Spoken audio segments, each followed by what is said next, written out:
Alright, hello everyone. Welcome to my WWE Backlash Tampa Predictions video. And a little bit of a rant about the current state of WWE because things have just been acting all cheap and gimmicky. Alright. Now, let's just get our sponsor out of the way first. And this is where it will lead me to ranting into the ESPN streaming app. Alright, so we talk about how expensive it is to be a WWE fan in good old 2026, right? Not only do you got to worry about how you're going to pay for, to watch CW on Tuesday nights, but how are you going to watch USA on Friday for SmackDown? It's so expensive being a fan. But what if I told you you're already paying for Netflix? What if there's a way you can just watch online, and that is Proton VPN. For just $9.99 a month, the VPN Plus plan, you can secure up to 10 devices at a time with high VPN speeds, 20,000 servers in 140 countries. So again, you can watch NXT, SmackDown, and all premium live events on Netflix wherever you need to. So I recommend using a server in Canada. You can block ads, trackers, and the malware, and there is priority support in live chat. If you're a new user, you get 2 years off for $71.76. Visit protonvpn.com. Alright, now, let's, before I get into the predictions, I just want to make a rant about the current state of WWE and the way it is right now. Because honestly, things are just not looking good. Alright? Things have been so bad lately with how things have been going. Alright? And I've just been so disgusted lately. And what I'm going to do right now is I'm going to look for my good old handy dandy glasses here. That way I can just read through what's been going on here, because I've just been disgusted with what's been going on. First, in a storyline with Johnny Gargano back in January, they released Tommaso Ciampa. Okay? Then, to make things even worse, later on in April, on April 24th, a lot of key wrestlers were released, including Aleister Black. The Wyatts were released. So Bo Dallas, Uncle Howdy was released. Dexter Lumis was released. So was Eric Rowan. Alright. Also, Nikki Cross was released. Santos Escobar was released, even though we didn't see that much of him. And Selena was released, and so was Zoe Stark. And then to make matters even worse, Kairi Sane was released when she was part of a storyline with Asuka. And then to make matters even worse, back on May 2nd, just last week, the New Day was released. So Kofi Kingston and Xavier Woods off the roster. Alright.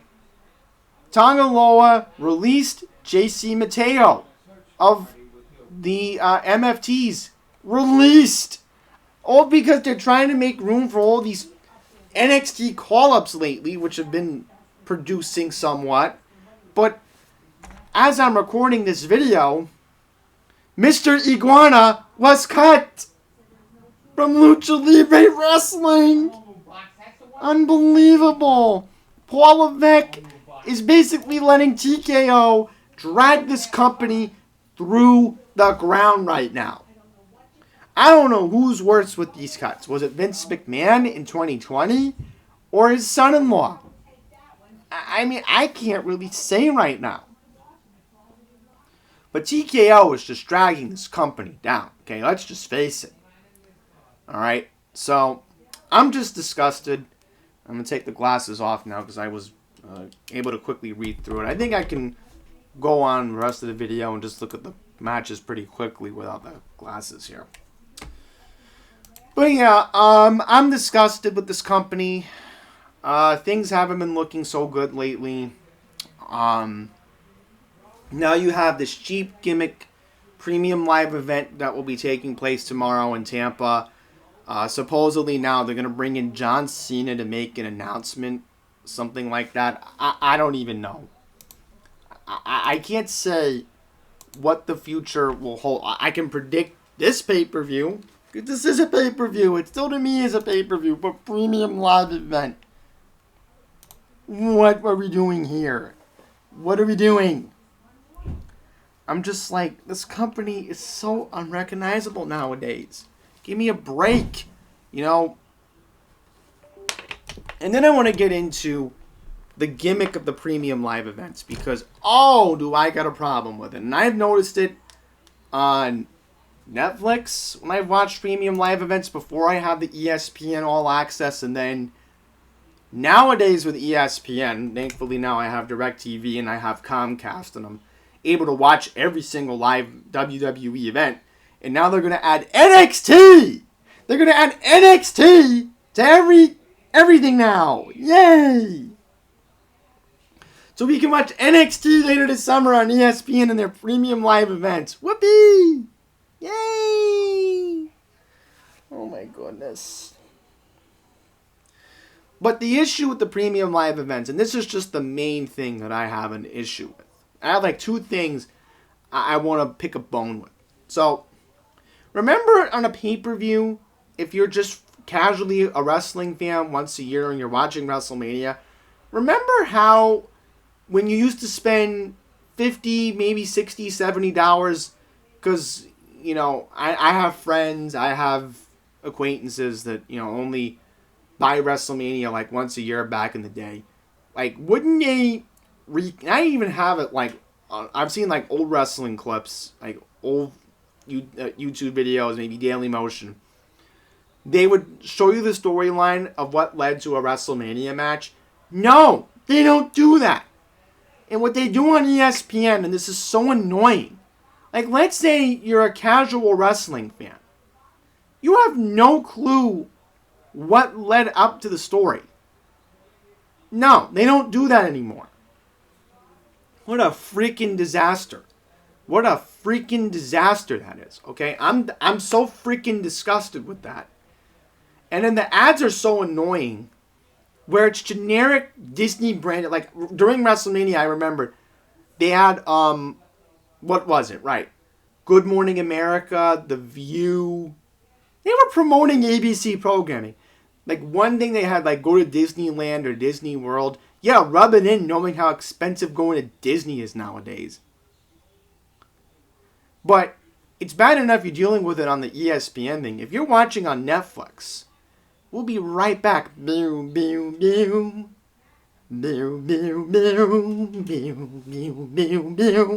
my god, it's so freaking annoying if you're an international viewer. I mean, I get your pain if you're not in the States and you have to watch this. It's freaking annoying. I get it, you know. The wrestling product has become so unwatchable in a sense that, you know, it's like you feel like you're watching a chore.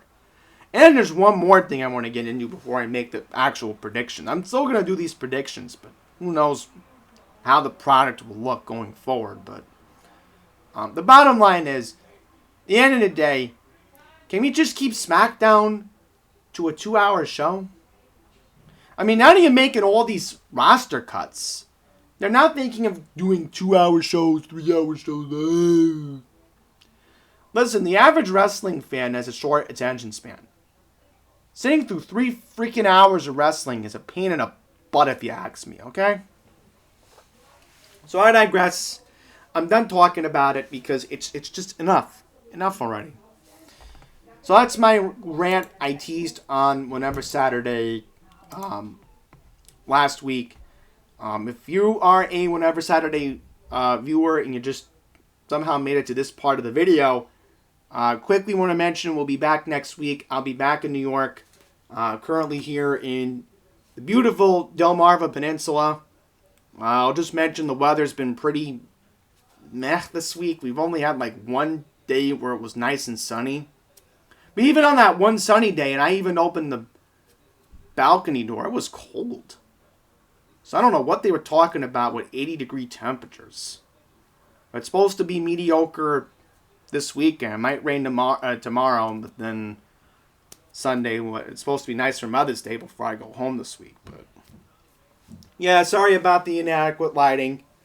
We'll be back in New York next week, and we'll do the next episode of whenever Saturday. So without being all said, let's just predict Backlash. So the reason why they're starting the pay-per-view tomorrow, because again, this is a pay-per-view. If you're paying $29 for ESPN, you're paying to watch it on Netflix. This is a pay-per-view. It's no pay-per-view in my book. So it's 6 p.m. tomorrow night, May 9th. The reason why they're doing it, to not conflict with UFC tomorrow night. So tomorrow is UFC Fight Night on Paramount Plus. So that makes sense. They don't want to interfere with UFC, which is fine. I get it. You know, you want people to jump over to Paramount Plus tomorrow. I completely get it. Which, by the way, to watch UFC is a lot cheaper on Paramount Plus than freaking dealing with WWE, which is saying something. Saying a lot nowadays. So anyhow, let's just get into the only women's match we have on this card. And that's going to be Io Sky taking on Asuka. I think I'm just going to give Io the win here. Only because the whole Rhea Ripley background has something to do with it. I don't know. I'm just going with that simple theory. But simple, boring build-up. Yay. Right before the card. Yay. This is the problem. We're just going to quickly build matches on Raw right before a premium live event. Oh, and then to make it even worse, and believe it or not, there's going to be a main event coming up on Memorial Day weekend. Lovely. Another cheap gimmick. Yay. Alright, easy match to predict here. Trick Williams taking on the Gingerbread Man, Sami Zayn. Trick should retain the belt. If he doesn't retain, something is very wrong. TKO should get their heads checked if Sami somehow reclaimed the belt. It's stupid. Maybe they're going to let Sami reclaim himself at Money in the Bank later this year. I don't know. But it's stupid if you're going to immediately take the belt off a up-and-coming guy like Trick Williams, who's going to be one of the faces of your company for the next 5 to 10 years. Because I seriously think that Trick is that guy. I mean, he has the charisma, the passion in the ring. If you saw this guy on NXT, you know what I'm talking about. Because I believe in Trick Williams. Tricky Williams, man. I mean, he's the future of this business. He's the here and now. If you take that belt off of him and put it back on the Gingerbread Man, you know the crowd's going to be hostile in Tampa. They're going to boo the living you-know-what out of Sami tomorrow night. So, TKO, you better let Trick retain. So, I'm going to say Trick retains, and he still remains the United States champion. And from there, who's going to step up on SmackDown? I don't know. I'd love to see Ricky Saints come up and try to challenge him. Who knows? Because Ricky Saints is going to be now on SmackDown. So, alright. Next up, you got Seth freaking Rollins taking on Braun Breaker. I think in this spot, you got to let Seth freaking Rollins win. I mean, who does Roman Reigns really have to challenge right now? Because we're going to get to Roman in just a second. Because I think this gimmick match is stupid anyway. They're trying to rebuild Seth Rollins as a face character, which is fine. I mean, hey, the Vision turned on him back in November. So what? I just think it's pathetic how we're going into this situation now. But whatever. It is what it is. I don't want to make things a federal case. But you know what? At the end of the day, I'm just going to give victory lap. More of a victory lap to Seth freaking Rollins. I think he retained. My bad. He's not fighting for anything. I'm sorry. I'm just so disgusted with WWE that I'm losing my marbles. Okay? It just feels so unwatchable, this product. So anyhow, yeah. Seth freaking Rollins beats Braun Breaker. And that's where we'll end it. Okay. So here's another Jeep gimmick match. Danhausen! And an unknown tag team opponent will be taking on The Miz and Kit Wilson. So let me recap you on who this Danhausen character is, alright? First of all, his real name is Donovan, alright? But his real last name is Danhausen! Oh! So basically, this guy was signed from All Elite Wrestling back in February. He basically made his debut when he came out of that crate at Elimination Chamber in Chicago back in February. So here he is. He's been fun to watch. I mean, I don't care what people say about... I've been making some Danhausen jokes lately in some of my videos. Just go back to when I was at the Macy's Flowers show in April, but... yeah, pretty much, yes, this guy has been making some interesting stuff. Now, there have been a couple of rumors. Mr. Iguana is now out of the question. That would have been cool to have Mr. Iguana come up, but now that's not going to happen. So, I know this is going to be crazy to suggest this idea, but... You know what I want to see? Why not have Carmelo Hayes? I know I sound crazy for suggesting this idea. You got to remember, Carmelo and The Miz do have a storyline that sort of has not been settled yet. In a sense. You know, I mean, they were tag team partners. They sort of drifted away from that. So why doesn't Carmelo Hayes... tag team with Danhausen? And imagine the crowd gives Carmelo a big pop. Bum, bum, bum, bum, bum, bum, bum, bum. Oh my God, the crowd will lose their marbles in Tampa if they see Carmelo Hayes come out with Danhausen. So I've been thinking logistically, because I thought maybe Mr. Iguana could have been the guy, but I'm like, now that I'm reading that Mr. Iguana got cut, and who knows... By the time this video is out at 9 a.m. on Friday morning, who knows what the hell will happen. But I hope Carmelo is the guy. I think Carmelo should tag up with Danhausen. It'll be a good moment. I think the winner of that match will be the tag team of Danhausen and Carmelo Hayes defeating The Miz and Kit Wilson. And then lastly, the stupid, dumb, useless main event. We're going to have two man-children take each other on in the ring. Yay! The tribal asshole. That's what I'm going to call him because TKO portrays him as Superman. Roman Reigns taking on the rebel, the guy who likes to cause havoc, Jacob Fatu. Oh my God. See what I mean with this company? This company has no freaking idea what they're doing with their main events. Anyhow, I think this is a waste of time. Why are we even having this match? Roman Reigns retains. It's stupid. I mean, Jacob Fatu is not winning the World Heavyweight Championship. Come on, you have to be that stupid to think that. Alright, as far as John Cena's announcement, I think it's going to be obvious. WWE, do the right thing. We don't want WrestleMania in Saudi Arabia next year. Move it back to the United States or move it to a more civilized country, please. I mean, I'm sorry. Look, Saudi Arabia is trying to portray themselves, but I'm like, come on. Or unless I keep hearing rumors online that in 2028 they're thinking of hosting WrestleMania at that new stadium in Nashville. See, I would want to go to that. You know why I want to go to Nashville? I'm going to tell you this right now about Nashville. I always tell this about everybody. If you stay in Nashville, please stay at the Marriott. The Marriott is it's worth the money. They have a great swimming pool, a dining room. The rooms are nice. I had an acquaintance who went In fact, she was a dancer a long time ago.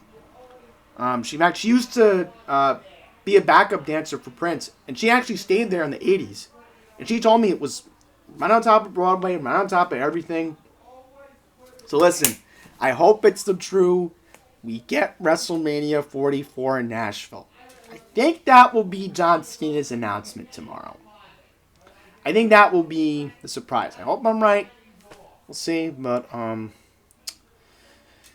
I think 20 minutes is long enough. So thank you all for watching. Good luck sitting through this monstrosity tomorrow, if you even are going to try to watch it. As far as when I'll be back with another WWE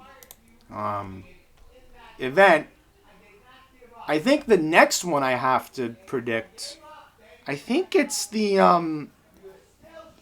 oh, right, I think I know which one I have to predict. I have to predict the pay-per-view in the end of this month, or I think in June, right? I know there's one in Europe, so I'll probably predict that one.